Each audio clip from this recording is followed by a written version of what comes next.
Last weekend, all throughout our diocese, we held our first, what's called Called by Name weekend. And Called by Name is an initiative where pastors of every church in our diocese stood up at their own parishes and told their own vocation story, why they felt called to the priesthood, why they felt the call, and encouraged parishioners to help identify and support other young men who are discerning a call to the priesthood and to religious life. And it's a good idea. And as we got the schedule and the calendar, I looked at the date that they had scheduled, and I said, oh my goodness, that Saturday is my niece's wedding. And we had already invited all the veterans for the Veterans Day Mass, and I wasn't about to tell the veterans to come the next week. So we're celebrating our Called by Name this Sunday. And one of the nice things about celebrating it this Sunday is I have the advantage of having heard many of the other priests all tell their stories. And in the last week, I heard quite a few from guys I talked to and from others I heard. And it's amazing how different so many of the vocation stories of some of our priests have been. For some guys, there was this, they didn't really have a whole lot of faith at home growing up. They got to college. They had this encounter with Christ and this big conversion. And from that, a faith grew out of it that led them to seminary and a call to the priesthood. For others, they knew they wanted to be a priest from the day they were knee-high to a grasshopper.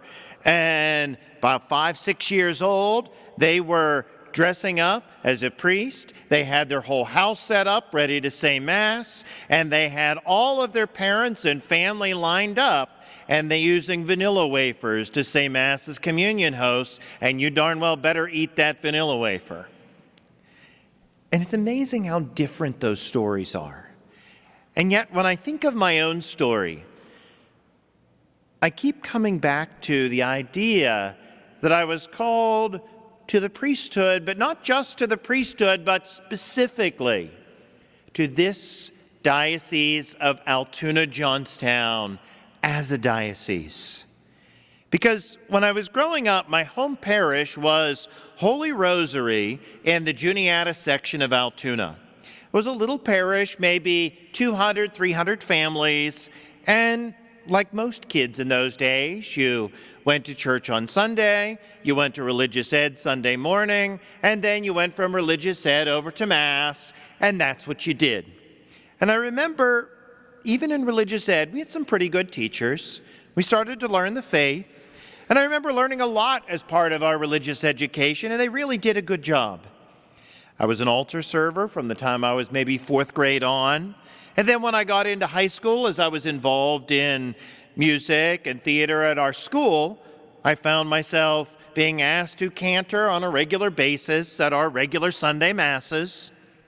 And meanwhile, at the school I went to public school at Bellwood Annis.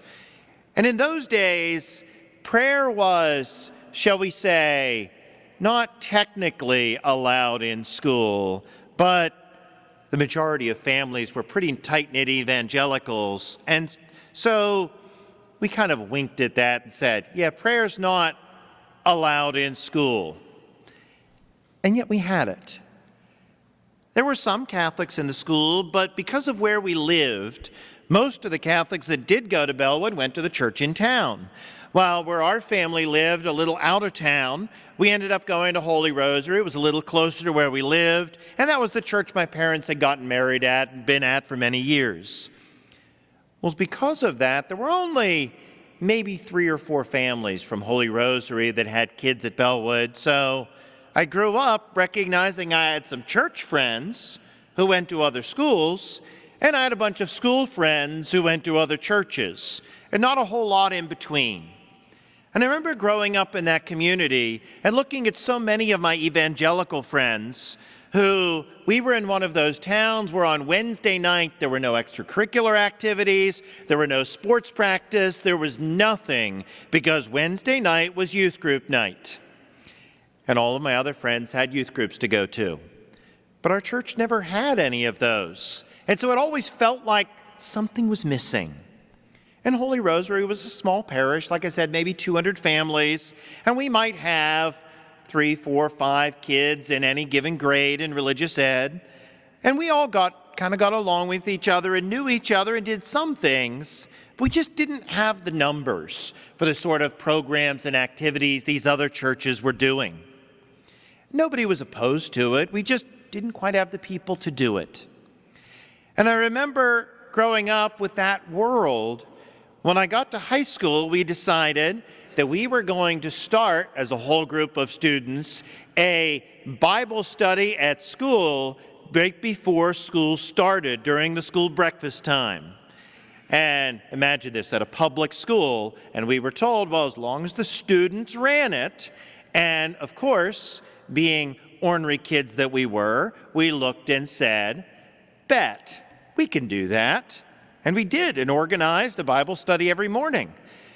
But as I looked around the room at the Bible study we had with the 8-10 kids, I realized I was the only Catholic in the room with a whole bunch of evangelicals.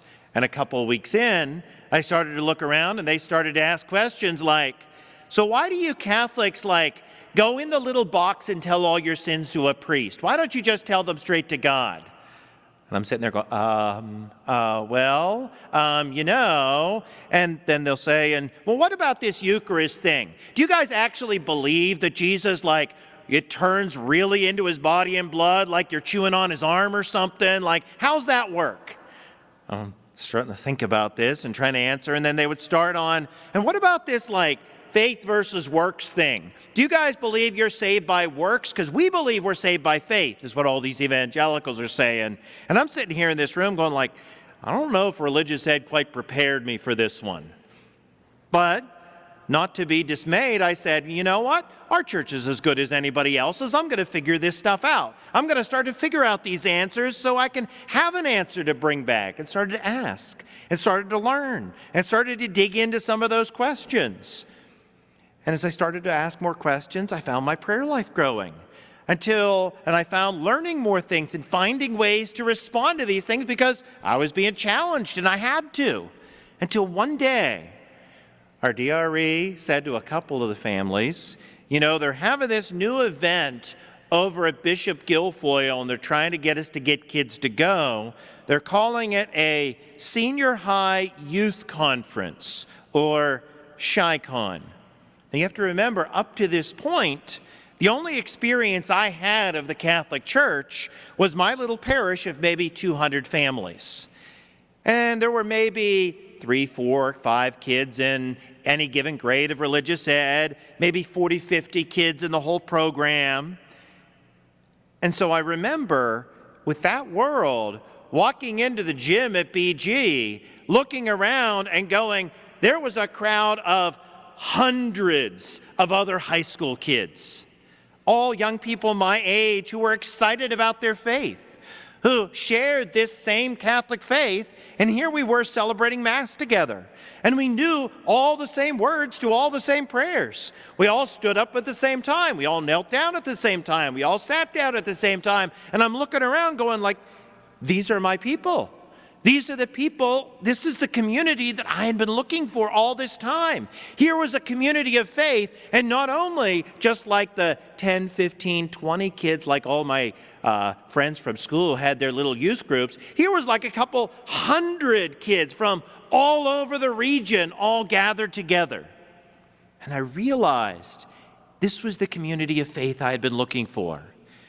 And from that encounter, I started getting involved with the planning team for those events, for Senior High Youth Day, for Junior High Youth Day, for the altar server day they used to have back in those days.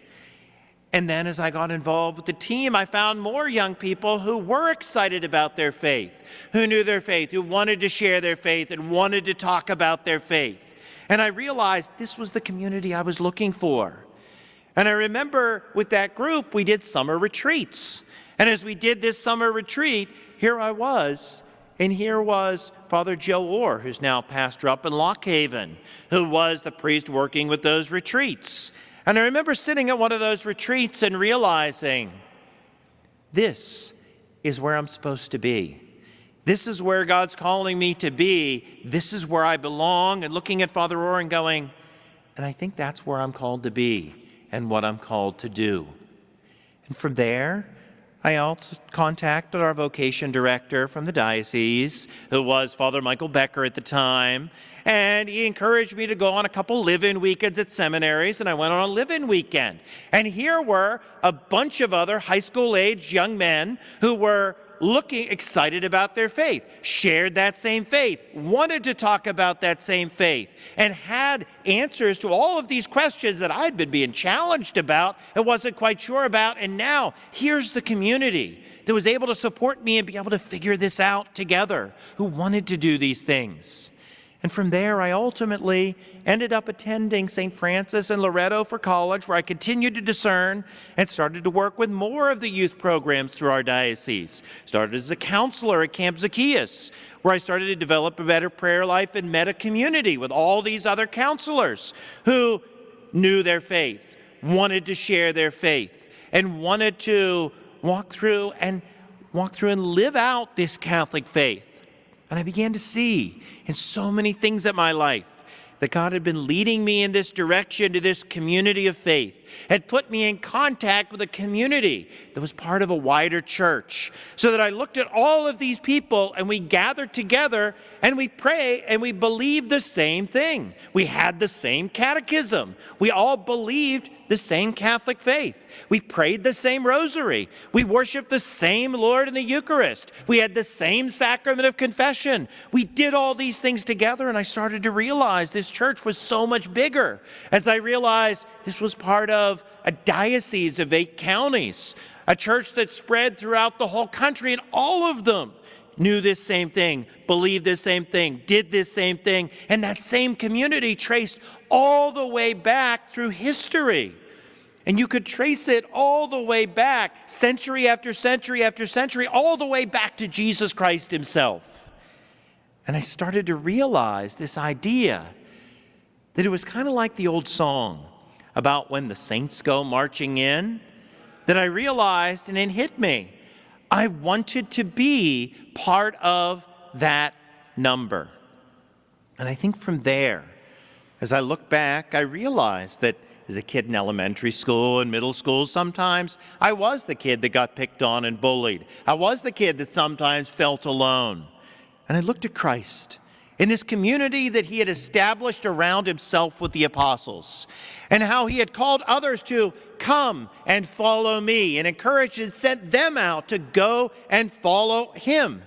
And this community started to grow and grow and grow. And I realized God was calling me to be a part of that community.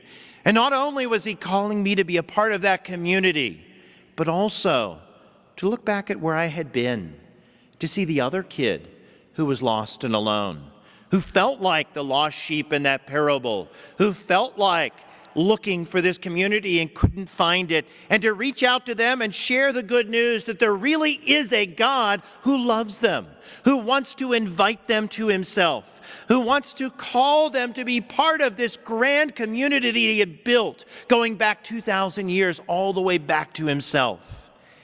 And I think even now, though I don't do a whole lot of the youth ministry anymore, I find that idea is even still with me. As I started working at the prison and realized so many men that I see who feel like because what they have done, the world has forgotten about them, cast them aside, and thrown away the key. And here I'm able to share the good news with them, to say there is a God who loves you right now exactly as you are, and is calling you to be a part of a community too. And is calling you that you don't need to feel separated from the church and from everything else. We have a God who loves you and has the power to call you home. Does that mean we have to change some things in our lives? Sure it does.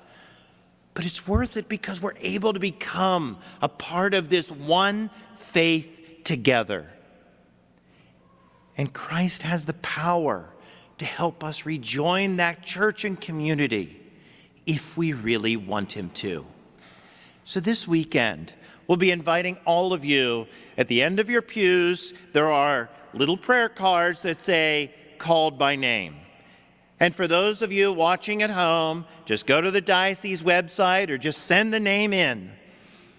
to think of young men that you know in our pews who you think would have the qualities that would make a good priest. Now, that doesn't mean that we're going to rent a bus, bring up, kidnap them, and drag them off and ship them off to seminary tomorrow. And that probably wouldn't be a good idea anyway. But what will happen, they'll receive a letter from our bishop letting them know that their fellow parishioners saw something in them, saw a faith in them, and they'll be invited to take part in what we're calling regional discernment groups. There's about 7 or 8 priests on our vocations team who will be meeting with young men in different regions of the diocese where they're given space to meet together, to gather together and share stories of their faith, to interact with each other, to see how God is leading them in their lives right now. And even if a young man ultimately discerns that God isn't calling him to priesthood and is calling him to something else, it's our hope that even then there will be some real benefit in this for the young man who takes part in the process. Now, our primary target age for this group is young men between 15 and 30. So if you know a couple younger than that, go ahead and send their names in, but what will happen, they'll be entered into the database, and when they turn 15, then the letters will go out to them. But I know for myself, it was exactly the experience of finding a community where one could really discern who God was and what he was calling me to, and being able to find that in a healthy way that helped me discern that call. And when I think about that, I remember that prayer, that Demetrius discernment vocations prayer that we pray before all our masses. And I love the one line in that prayer that says, Lord, call forth from among our own number new vocations to priesthood and to religious life. And I remember pulling out the St. John Galbert history, and I found our centennial book from 1835 to 1935. And when we look through, think of this, from about 1850 to about 1940, this parish, these pews that you are sitting in, we had a priest from this parish ordained almost every other year for close to 80 years. Do we believe God is still calling men? Are we ready to invite them and recognize that reality in our world? I really believe in this process because we had so many of these structures in place before COVID, and we're trying to get them running again. So please, pray for our priests. Pray for young men who are discerning a call, and prayerfully think about those cards at the end of the pew and a young man or two that you'd like to recommend for this process.